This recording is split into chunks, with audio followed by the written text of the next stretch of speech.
மதுரையில் இறைச்சியுடைய எடையை கூட்டுறதுக்காண்டி சிரஞ்சு மூலமாக அந்த இறைச்சியில் தண்ணியை நிரப்பி கெட்டுப்போன சிக்கனை விற்பனை செய்வதற்காக வச்சிருந்த 1200 கிலோ ஆட்டிறைச்சியை வந்து மதுரை மாவட்ட உணவு பாதுகாப்புத்துறை நியமன அலுவலர் சிவராம பாண்டியன் இன்னைக்கு காலையில் அந்த கடையில் ஆய்வு செஞ்சு பறிமுதல் பண்ணியிருக்காங்க.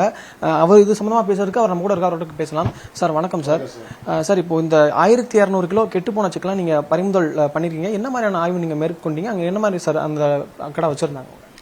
சார் இது வந்து நமக்கு நேற்று இரவு வந்து எனக்கு ஒரு தகவல் வந்து தனிப்பட்ட முறையில் எங்களுக்கு வந்துச்சு சார். இந்த மாதிரி இந்த ஆரப்பாளையம் கிராஸ் கட் ரோட்டில் இருக்கிற ஒரு வீட்டில் வச்சு கடைன்னு சொல்ல முடியாது, ஒரு வீடு மாதிரி பிடிச்சி அங்கே வந்து நம்ம எல்லா மதுரையில் இருக்கிற ஹோட்டல்ஸ்க்கு முக்கியமான ஹோட்டல்ஸ்க்குலாம் வந்து சப்ளை பண்ணுறதுக்காக இவங்க தான் சிக்கன் வந்து இவங்க ஹோல்சேல் பண்ணி அவங்க கட் பண்ணி கொடுக்குற மாதிரி தகவல் வந்துச்சு. அதில் வந்து கலப்படம் மாதிரி சிரிஞ்சு பண்ணுறாங்க, அதோட கெட்டுப்போன இறைச்சியில் நிறைய கொடுக்குறாங்கன்னு சொல்லி எனக்கு தகவல் வந்த அடிப்படையில் இன்னைக்கு காலையில் வந்து நாங்கள் உணவு பாதுகாப்புடைய ஒரு டீமாக போய் அந்த ஆய்வை வந்து நாங்கள் போய் அந்த கடைக்கு போய் கரெக்டாக போய் இன்ஸ்பெக்ஷன் பண்ணோம் சார். நாங்கள் போகும்போது கரெக்டாக அந்த சிரிஞ்சஸ் நிறையா வந்து நம்ம ஆய்வும் போது நம்ம சீஸ் பண்ணியிருக்கோம் சார். அதோட கெட்டுப்போன இறைச்சிகள், அது கெட்டுப்போன இறைச்சின்னா கோழிகள் மற்றும் ஆட்டு இறைச்சிகள். ஆட்டு இறைச்சியில் வந்து நமக்கு மெயினாக வந்து இந்த சிரிஞ்சஸ் மூலமாக வாட்டர் தண்ணியை வந்து எடை கூட்டுறதுக்காக வந்து விற்பனை பண்ண வெளியில் வந்து லாப நோக்கில் வந்து விற்பனை செய்வதற்காக இந்த ஏற்றிட்டு இருந்தாங்க. சிரிஞ்சு வச்சு இன்ஜெக்ட் பண்ணும்போது அதை வந்து நமக்கு வந்து உடனே கையங்கலமாக அவங்கள வந்து பிடிச்சி அந்த இன்ஜெக்ட் பண்ண எல்லா ஆடுகளையும் வந்து நம்ம வந்து சீஸ் பண்ணிட்டோம் சார். இது வந்து மொத்தம் 1200 கிலோ மொத்தம் அவங்களுடைய வெயிட்டேஜ். அவங்களுக்கு வந்து நம்ம நடவடிக்கை என்ன எடுத்துருக்கோம்னா, தற்காலிகமாக உணவு வணிகத்தை நிறுத்துவதற்கு ஒரு நம்ம நடவடிக்கை எடுத்து, அதே மாதிரி நம்ம ஃபைன் வந்து ஒரு இம்போஸ் காம்பவுண்டிங் அமௌண்ட் ஃபைன் வந்து ஒரு 13,000 வந்து அவங்களுக்கு விதிச்சிருக்கோம் சார். இதுபோக அந்த உணவு மாதிரியே சாம்பிள் எடுத்து நம்ம லேபுக்கு ஃபுட் லேபுக்கு வந்து அடித்து டெஸ்டிங்காக கொடுத்துருக்கோம் சார். அந்த லேப் ரிசல்ட்டை வந்து ஏதாவது நமக்கு வந்து ரிப்போர்ட் வரதை வச்சு தொடர் நடவடிக்கை எடுத்துட்டு தான் சார் இருப்போம். இப்போதைக்கு அந்த நிறுவனத்தை வந்து தற்காலிகமாக உணவு வணிகத்தை நிறுத்தி வச்சுக்க ஆர்டர் கொடுத்துருக்கோம் சார். சார் இப்போது அந்த இறைச்சியை பார்க்கும்போது வந்து நார்மலாக நல்ல ஒரு கறி மாதிரி தான் இருந்துச்சு பார்க்க. பட் நீங்கள் அதை எப்படி சார் ஐடென்டிஃபை பண்ணி அதை எப்படி சார்? நம்ம அதை வந்து டெம்பரேச்சர் வந்து மெயின்டைன் பண்ணாமல் வந்து அந்த மெயின்டைன் பண்ண டெம்பரேச்சர் வந்து ஃப்ரீசரில் வந்து சரியாக வந்து இல்லை, அவங்க ஓப்பனில் வச்சுருந்தாங்க. ப்ளஸ் வந்து அவங்க சில இது ஒர்க்காகவே இல்லை. ஸோ நமக்கு வந்து -18 டிகிரி மெயின்டைன் ஆகணும். இவங்க ஓப்பன் இதில் வந்து வச்சுருந்தாங்க சில இது.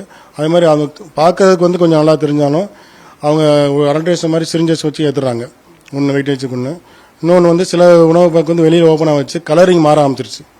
அது என்றைக்கு வந்து வாங்கினது, இந்த பில்லுலாம் டீட்டெயில்ஸ் அவங்க கேட்டிருக்கோம். இன்றைக்கி வாங்கினீங்களா, பர்ச்சேஸ் பண்ணிங்களா, இல்லை ஒரு வாரம் ஆச்சா, அந்த டீட்டெயில்ஸ் கேட்டிருக்கோம். அவங்க வந்து எங்களை சப்மிட் பண்ண சொல்லியிருக்கோம். அதனால தான் எங்களுக்கு டவுட் ஆகி நமக்கு வந்து அதை வந்து பண்ணியிருக்கோம் சார். நம்ம சார் இப்போ பொதுவாக வந்து நிறைய கடைகளில் சில்லறை விற்பனை பண்ணுறாங்க, மொத்த வியாபார கடையும் விற்பனை. பட் நம்ம ஒரு இறைச்சியாக எப்படி நல்லது கெட்டது அப்படின்னு சொல்லி நம்ம பார்த்து வாங்கணும் சார். நம்ம இறைச்சி கடைகள் நம்ம போகும்போதே நமக்கு வந்து கண்ணு மாதிரி தொங்க விட்டுருப்பாங்க. அந்த மாதிரி இருக்கான்னு ஃபஸ்ட்டு பார்த்துக்கிட்டு அதில் ரெட்டிஷ் கலர் ஒரு ரத்தம் இந்த மாதிரி ரெட்டிஷ் கலரில் இருந்த மாதிரி இருந்துச்சுன்னா நம்ம வந்து வாங்குறதுக்கு முற்படலாம். இல்லை கலரிங் சேஞ்சஸ் ஆன மாதிரி இல்லை இருந்துக்கு, அதுமாதிரி தோல் கறி வந்து ரஃப்பாக அமைச்சிருச்சு, ஸ்ட்ரிஃபாக நிற்குதுன்னா அது கொஞ்சம் நம்ம அவாய்ட் பண்ணிக்கலாம். இன்னொன்று வந்து நம்ம தொட்டு பார்த்தாலே வந்து அது கையில் வந்து நூலாக பிரிஞ்சு வந்துச்சுன்னா அது வந்து கெட்டுப்போன இறைச்சியெல்லாம் இருக்கும். ஸோ இதை வந்து நம்ம பார்த்து நம்ம வந்து வாங்கி நம்ம வீட்டில் வந்து சமைச்சு நம்ம பக்குவமாக பண்ணிக்கலாம். கடைகளுக்கு போகும்போது இன்னொன்று இதில் வந்து ஸ்மெல் அடிக்க ஆரம்பிச்சிடும். அது கெட்டு போன ஒரு உணவாக இருந்துச்சுன்னா கொஞ்சம் கெட்ட வாடகைகள் வந்து ஒரு துர்நாற்றங்கள் வர ஆரம்பிச்சிடும். அது நம்ம முக்கியமான ஒரு பாயிண்டாக பார்க்கணும் நம்ம. சார் இப்போ இந்த சிரஞ்சு மூலியமா எடையை அதிகரிக்க வந்து இறைச்சியில் வந்து சிரஞ்சு மூலியமா தண்ணி நிரப்புறாங்க. ஸோ இதில் வந்து உடல்நலம் ஏதாச்சும் பாதிக்கப்பட வாய்ப்பு இருக்கு? என்ன மாதிரியான டிசீஸ் இதனால வர வாய்ப்பு இருக்கு சார்? சிரிஞ்சஸ் மூலமாகவே நம்ம எக்ஸ்ட்ரா வந்து ஒரு வெளியில் வந்து ஒரு நம்ம ஃபேக்டரியா உள்ள இன்ஸ்பெக்ட் பண்ணுற மாதிரி தான் அது. ஆனால் நமக்கு இன்ஸ்பெக்ஷன் பண்ணும்போது சிரிஞ்சஸ் வந்து பூரா டிஸ்போவன் சிரிஞ்சு தான் யூஸ் பண்ணிக்கிட்டு இருந்தாங்க. ஆனால் எந்த அளவுக்கு கண்டாமேட்டர்னு சொல்லி நம்ம ஆய்வில் தான் முடிவில் தெரியும். ஆனால் சிரிஞ்சஸ் ஆய்வில் வந்து நமக்கு வாட்டர் தான் இன்ஜெக்ட் பண்ணிக்கிட்டு இருந்தாங்க. வேறு கெமிக்கல் வந்து நம்ம அதில் வந்து நம்ம இன்ஸ்பெக்ஷன் பண்ணும்போது நம்ம கண்டுபிடிக்கல. ஆனால் இருந்தாலும் நம்ம சாம்பிள்ஸ் எடுத்து அனுப்பல, அதில் ஏதாவது கெமிக்கல் இருக்கான்னு பார்த்துட்டு தான் நம்ம முடிவு சொல்ல முடியும் சார். நமக்கு நம்ம ஏதாவது ஒரு கெமிக்கல் இருந்தால் வாடை வரும், தொண்டை கலரப்பு வந்திருக்கும், அப்டாமல் பெயின் வரும், வாமிட்டு, வயிற்றுப்போக்கு, இந்த மாதிரி விஷயம் நமக்கு உடனே காமிச்சிடும் சார். ஃபுட் பாய்சனியாக இருந்தால் ஒரு 1/2 hour வித்தின் 1 hour தெரிஞ்சிடும் சார் நமக்கு. ஹலால் செய்யப்பட்ட இறைச்சிகளில் கூட இந்த மாதிரியான பாதிப்புகள், அந்த மாதிரியான ஒரு கலப்படம் அந்த மாதிரிலாம் கலக்க வாய்ப்பு இருக்கா சார்? ஹலால்ங்கிறது வந்து அது வேற விஷயம். நம்ம என்னமோ ஆய்வு செய்யும்போது நமக்கு ஏதாவது சாம்பிள்ஸ் எடுத்து அதில் உறுதிப்படுத்த சொல்ல முடியும் சார். அதனால வந்து நமக்கு எப்படியும் நம்ம ஐடென்டிஃபை பண்ண முடியாது. ஹோட்டலில் வந்து எல்லா ஹோட்டலுமே ஹலால் செய்ய உணவு பொருட்கள் கொடுக்குறாங்க. நம்ம ஆய்வு செய்யும்போது சில அவங்க எக்ஸ்ட்ரா கலரிங் சேர்த்துறாங்க. சிக்கன் ரைஸ் கலரிங் ஆட் பண்ணும்போது நமக்கு அந்த அன்சேஃப் மாதிரி பொருள் வருது. அது நமக்கு அந்த மாதிரி அன்சேஃபான பொருள் வந்து கலால்கார சொல்ல கலரிங் சேர்த்துருந்தா, கலரிங் சேர்த்து சன்செட் எல்லோ அந்த மாதிரி வரும்போது டட்ரேஷன்லாம் சேர்ப்பாங்க. அதை சாப்பிட்டு தொடர்ந்து சாப்பிட்டோம்னா கலரிங் சேர்த்த பொருள் அதை வந்து செயற்கை நிறமூட்டிகள் சேர்த்தோம்னா தொடர்ந்து சாப்பிட்டா நமக்கு வந்து வயிற்று பிரச்சனை வரும். தொடர்ந்து சாப்பிட்டா கிட்னி பிரச்சனைகள் வரலாம், வயிற்றுப்புண் பிரச்சனைகள் வரலாம். இந்த மாதிரி நமக்கு பாதிப்புகள் இருக்குது சார். அதுக்கு இப்போ ஒரு கடையில் ஆய்வு பண்ணியிருக்கீங்க, மீதம் நிறைய கடைகள் ஆய்வு பண்ண வாய்ப்பு இருக்கா? இதுக்கு முன்னாடி எத்தனை கடைகளை நீங்கள் ஆய்வு பண்ணி எவ்வளோ கறியை வந்து பறிமுதல் அந்த மாதிரி பண்ணியிருக்கீங்களா சார்? சார் நாங்களுக்கு இன்ஸ்பெக்ஷன் வந்து நாங்கள் எப்பயுமே தொடர்ந்து நாங்கள் பண்ணிட்டு தான் ஆய்வு பண்ணிட்டு இருக்கோம். லாஸ்ட் இயரில் வந்து இப்போ கடந்த மாதம் வரை 407 கடைகளுக்கு வந்து நம்ம நோட்டீஸ் கொடுத்து சீஸ் பண்ணியிருக்கோம். நம்ம பழைய சிக்கன் விற்றது, பழைய பொருட்கள் விற்ற கடைகள் வந்து உணவு வணிகங்களுக்கு மதுரை மாவட்டத்தில் நான் சொல்கிறது. இது வந்து தொடர் ஆய்வு பண்ணிட்டு தான் இருக்கோம். நம்ம ஏற்கனவே நம்ம இன்ஸ்பெக்ஷனில் வந்து எல்லா ஹோட்டல்ஸு, பேக்கரிஸு, ஸ்ட்ரீட் ஃபுட் வெண்டர்ஸு, சாலையோர கடைகள் எல்லாமே நான் ஆய்வு செய்யணும். அதிலே நம்ம சாம்பிள்ஸ் எடுத்து அதில் ஃபெயிலியர் ஆச்சுன்னா அதுக்கு சட்ட ரீதியாக என்ன நடவடிக்கை இருக்கோ அதை நம்ம பண்ணிட்டு தான் சார் இருக்கோம். இது உணவு வணிகர்களுக்கு நம்ம என்ன சொல்கிறது வந்து அது அவங்களுக்கு எந்த பொருள் வாங்கினாலும் மட்டன் இது வாங்கினாலும் நீங்கள் கண்டிப்பாக அதை வந்து மாநகராட்சியுடைய இறைச்சி கூடத்தில் போய் நீங்கள் போய் அதை வந்து சீல் வச்சு ப்ராப்பராக வந்து மெயின்டைன் பண்ணி ரெக்கார்டு மெயின்டைன் பண்ணி அதை வந்து பொதுமக்களுக்கு பாதுகாப்பான உணவு கொடுக்கறதுக்கு நாங்கள் கேட்டுக்கிறேன் சார். சார், இப்போ இது பறிமுதல் செய்யப்பட்ட கடைக்கோ இல்லாட்டி வந்து இந்த கடைகளுக்கு என்ன மாதிரியான அறிவுறுத்தல்கள் நீங்கள் கொடுத்துருக்கீங்க? இது சம்பந்தமாக ஏதாச்சும் ஒரு கூட்டம் கூட்டி ஏதாச்சும் வணிகர்களுக்கு இந்த மாதிரி ஒரு அறிவுரை வழங்குறதுக்கு வாய்ப்பு இருக்கா சார்? கண்டிப்பாக சார். இது வந்து இப்போ தான் நம்ம பல்க் சீசராக ஒன்று பண்ணிச்சிருக்கோம். இது நம்ம முன்னாடி சின்ன கடைகளை தான் நம்ம வந்து ஆய்வு செஞ்சு நம்ம நடவடிக்கை எடுத்திருக்கோம்.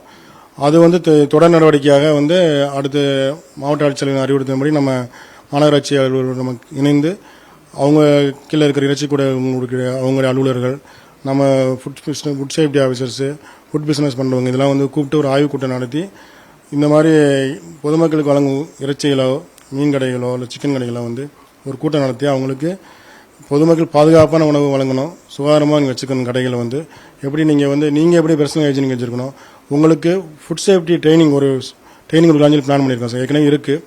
அந்த ஃபுட் சேஃப்டியோடைய ட்ரைனிங் கொடுத்து அவேர்னஸ் பண்ணலான்னு நாங்கள் பிளான் பண்ணியிருக்கோம் சார். அடுத்து வருங்காலங்களில் இப்போ மக்கள் நிறைய ஹோட்டல்ஸ்ல சாப்பிட போறாங்க, நிறைய புகார்கள் அவங்க வந்து உங்கள்கிட்ட கம்ப்ளைண்ட் பண்றாங்க. பொதுவான ஒரு எண்ணோ இல்லை உங்களை தொடர்பு கொள்வதற்கு என்ன மாதிரியான ஃபெசிலிட்டிஸ் நம்ம லாஸ்ட் இயர்லேருந்து இப்போ மே மாதம் வரை எங்களுக்கு ஒரு 531 புகார் மதுரை மாவட்டத்தில் மட்டும் வந்து அந்த வாட்ஸ்அப் புகார் கடைகளில் வந்து எக்ஸ்பைரியான ப்ராடக்ட்ஸ் இந்த மாதிரி கெட்டுப்போன உணவுகள் விற்கிறாங்க, சந்தேகமாக இருக்குன்னு சொல்லி எங்களுக்கு புகார் வந்ததன் அடிப்படையில் நாங்கள் நடவடிக்கை எடுத்திருக்கோம் சார். இது நான் வந்து வாட்ஸ்அப் கம்ப்ளைண்ட் மூலமாகவும் எங்கள் ஃபுட் சேஃப்டி ஆப் கம்ப்ளைண்ட் இருக்குது, உணவு புகார் .comனு ஒரு இது வெப்சைட்டில் வந்து உங்கள் மெயில் பண்ணலாம். அதே மாதிரி நம்முடைய மாவட்ட ஆட்சித்தலைவருடைய வாராந்திர மனுநீதி நாள் கூட்டத்திலையும் எங்களுக்கு புகார் வரும், பத்திரிகை செய்திலையும் எங்களுக்கு புகார் வரும். இதன் அடிப்படையில் நாங்கள் வந்து அது 69 புகார் பெறப்பட்டு அதுக்கு மேலும் நடவடிக்கை எடுத்திருக்கோம். நோட்டீஸ் வழங்கி நம்ம சாம்பிள் எடுத்து சட்ட ரீதியாக நடவடிக்கை எடுத்திருக்கோம் சார். இது போக அவங்க ஒரு கடையில் போய் சாப்பிட்றாங்க, எனக்கு இந்த உணவு மேலே சந்தேகம் இருக்குது, இது வந்து பழைய உணவாக இருக்குது, கெட்டுப்போன உணவாக கொடுக்குற மாதிரி இருக்காங்கன்னா எங்களுடைய உணவு புகாருடைய நம்பர் இருக்குது sir, common WhatsApp complaint number 9444042322 9444042322. இந்த நம்பருக்கு நீங்கள் மெசேஜ் போடலாம், வாய்ஸ் மெசேஜ் போடலாம், டைப் அடிச்சு அனுப்பலாம் சார். எங்களுக்கு சென்னை காமன் நம்ம சென்னைக்கு போயிட்டு கமிஷனரேட்லேருந்து எங்களுக்கு வரும் சார் ஃபார்வர்ட் ஆகி. யாருடைய பெயர் முகவரி எங்களுக்கு அவங்க வந்து எங்களுக்கு வராது சார், யாருக்கு கம்ப்ளைண்ட் கொடுத்துருக்காங்கன்ட்டு. ஆனால் கடையினுடைய முகவரி எந்த கடைன்னு சொல்லி அவங்க அட்ரஸ் தெளிவாக கொடுத்துருந்தாங்கன்னா நாங்கள் அதை இன்ஸ்பெக்ஷன் பண்ணி அதில் நாங்கள் ஆய்வு பண்ணி அதனுடைய நடவடிக்கையை வந்து சம்மந்தப்பட்ட அவங்களுடைய வாட்ஸ்அப்லேயே போயிடும் வித்தின் 48 ஹவர்ஸில் சார்.